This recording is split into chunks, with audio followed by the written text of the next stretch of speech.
Bismillahirrahmanirrahim. Assalamualaikum warahmatullahi wabarakatuh. Salam sejahtera bagi kita semua. Yang kami hormati Ketua STIE Indonesia Banking School, Ibu Dr. Kusuma Ningputi, beserta jajarannya.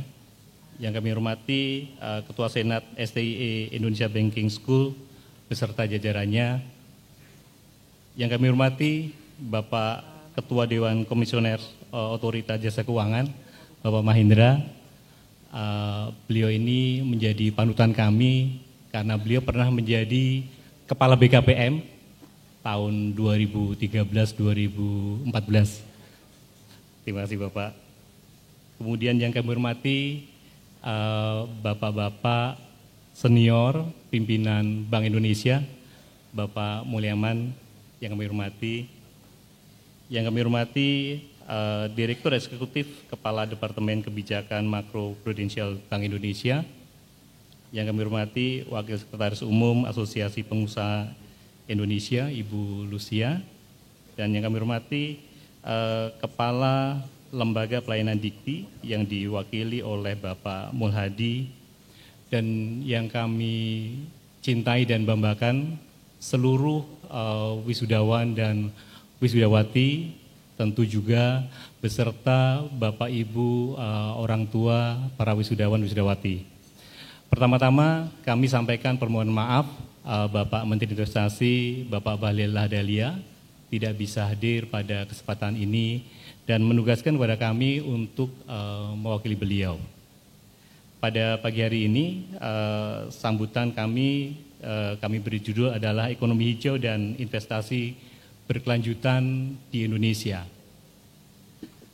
Ada 3 hal yang ingin kami sampaikan, Bapak Ibu sekalian, adik-adik sekalian. Pertama adalah perekonomian global dan tren realisasi investasi.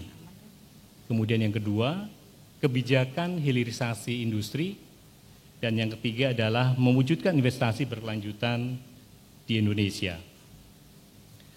Bapak Ibu, adik-adik sekalian yang kami hormati, kalau kita mencermati perkembangan dunia saat ini, terjadi dinamika yang luar biasa bisa mengancam perekonomian dunia, termasuk Indonesia. Dan ini dimulai dari adanya perang dagang antara Amerika Serikat dengan Tiongkok, kemudian juga dilanjutkan adanya COVID-19, kemudian perang Ukraina dan juga dengan Rusia yang hingga kini belum berakhir. Kemudian ketegangan Tiongkok dengan Taiwan dan juga yang dalam 1 bulan ini terjadi konflik atau perang antara Palestina dan Israel. Tentu sekali lagi ini menimbulkan dinamika yang dapat mengancam perekonomian global. Namun kami sampaikan alhamdulillah kita Indonesia kalau kita lihat dari pertumbuhan ekonomi secara kumulatif tahun 2022 tumbuh 5,31% dan di tahun triwulan 2023 ini masih tumbuh juga 5,17. Artinya kalau kita lihat dari rata-rata kita termasuk yang stabil, Bapak Ibu sekalian. Kemudian kalau kita lihat dari tren realisasi investasi tahun 2019-2022, alhamdulillah mengalami kenaikan, misalnya tahun 2019 itu mencapai 809,6 triliun, kemudian 2020 mencapai 826,3 dan di tahun 2022 ini mencapai 1.207,2 triliun. Dan angka di tahun 2023 ini sesuai dengan arahan Pak Presiden ditargetkan realisasi ini mencapai 1.400 triliun. Nah insya Allah Bapak Ibu, Bapak Menteri Investasi menyatakan insya Allah akan tercapai di akhir tahun ini. Selanjutnya Bapak Ibu, daya tarik investasi di Indonesia. Jadi mengapa Indonesia ini mempunyai daya tarik apa yang menyebabkan para investor asing mau datang ke Indonesia? Paling tidak ada 6. Pertama, karena stabilitas politik, hukum dan kebijakan kita ini stabil. Walaupun saat ini karena mendekati pemilu barangkali ada gonjang-ganjing ya, tapi secara umum stabilitas politik kita aman. Kemudian Indonesia ini menjadi populasi terbesar di ASEAN dan juga nomor 4 di dunia, yaitu mencapai 273,8 juta penduduk. Jadi ini merupakan salah satu daya tarik mengapa investor asing mau datang di Indonesia, karena demikian besar pasar kita. Yang ketiga adalah tingginya pertumbuhan kelas menengah kita, yaitu mencapai 57,3 juta, yaitu tahun 2019, dan juga sumber daya alam kita yang melimpah. Dan salah satunya adalah mungkin Bapak Ibu juga sudah mendengar bahwa Indonesia ini merupakan salah satu terbesar cadangan nikelnya, yaitu mencapai 23,7% dunia. Juga Indonesia investasi potensi untuk energi terbarukan juga cukup besar. Selanjutnya, peran generasi muda dalam investasi. Nah, ini tentu bagi adik-adik yang dalam waktu dekat ini segera akan dilantik atau diwisuda, tentu Bapak Ibu kami ingin sampaikan adik-adik sekalian, salah satu ukuran rasio kewirausahaan kita ini masih merupakan PR kalau dibandingkan dengan negara tetangga kita.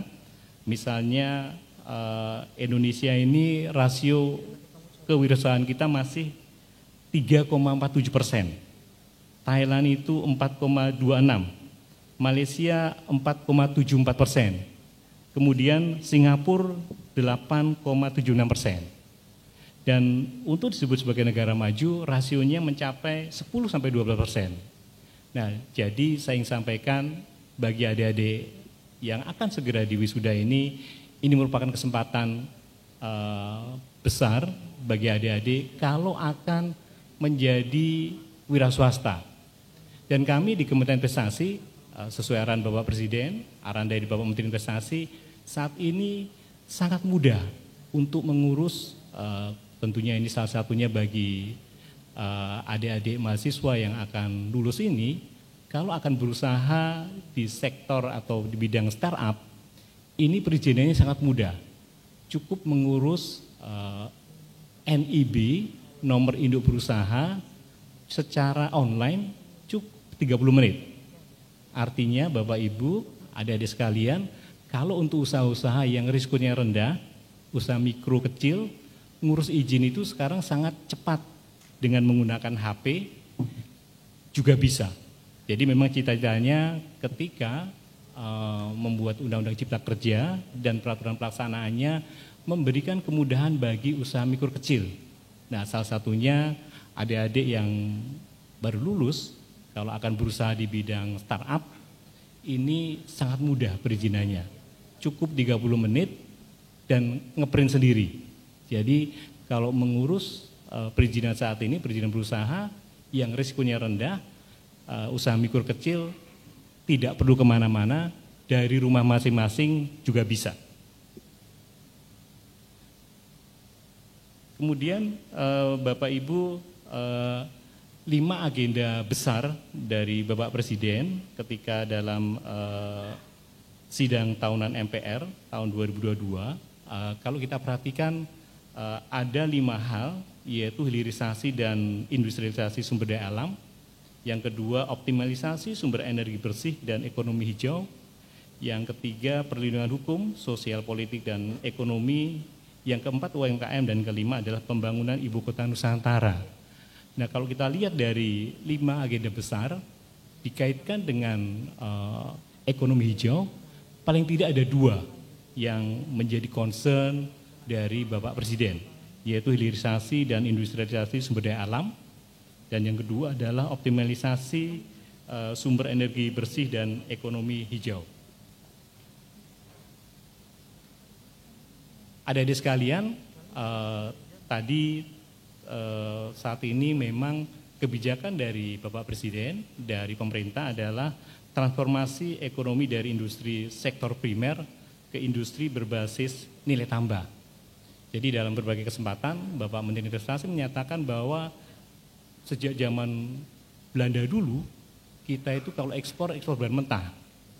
Dan ini tentu merugikan kita, karena yang akan memperoleh manfaat terbesar adalah ketika dilakukan hilirisasi. Kalau hilirisasi ini berarti nilai tambahnya ada di negara kita. Dan ini sudah tercermin dengan adanya larangan ekspor nikel yang sudah dimulai tahun 2020, dan tahun ini juga dilakukan larangan ekspor bauksit. Dengan larangan tersebut tujuannya apa? Supaya sumber daya alam kita ini diolah di dalam negeri. Walaupun ini juga memperoleh tantangan dari misalnya Uni Eropa yang menggugat melalui WTO, namun sekali lagi Bapak Ibu adik-adik sekalian, ini sangat penting bagi kita untuk kepentingan nasional kita dengan mengolah di dalam negeri. Dan sekali lagi sebenarnya yang dilarang itu bukan semuanya, yang dilarang kalau bahan mentah saja. Sedangkan kalau sudah diolah tidak perlu sampai hasil akhir, misalnya sel baterai, itu sudah boleh diolah, diekspor. Adik-adik sekalian, ini nikel Indonesia sebagai komponen baterai mobil listrik. Dan adik-adik sekalian, kalau kita lihat dari komponen mobil listrik berdasarkan biaya, paling besar adalah baterai. Dan baterai ini, komponen baterai pada mobil listrik itu terbanyak adalah nikel, yaitu mencapai 80%. Artinya apa? Adik-adik sekalian, sumber daya alam yang kita miliki saat ini, yaitu mencapai untuk nikel 23,7% ini tentu dapat dimanfaatkan sebaik-baiknya. Dengan diolah di dalam negeri, tentu sekali lagi nilai tambahnya ada di negeri kita.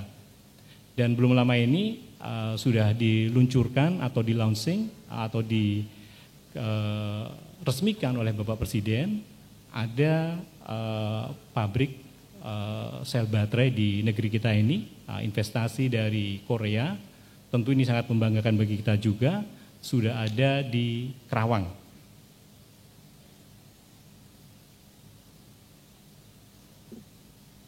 Adik-adik sekalian, kalau kita lihat di dalam RPJM kita, sebenarnya kita atau pemerintah telah mencanangkan pembangunan rendah karbon sebagai salah satu prioritas. Dan ini ada di dalam prioritas yang keenam, yaitu membangun lingkungan hidup, meningkatkan ketahanan bencana dan perubahan iklim.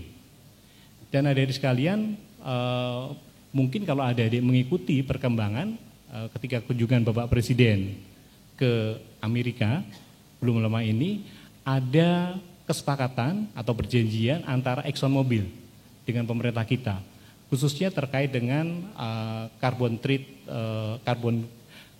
CCS maksud kami, penangkapan dan juga untuk storage karbon. Dan saat ini pemerintah telah menyiapkan peraturan pemerintah tentang penyimpanan penangkapan karbohidrat ini untuk mendukung dekarbonisasi. Selanjutnya adik-adik sekalian, tahun lalu ketika Indonesia menjadi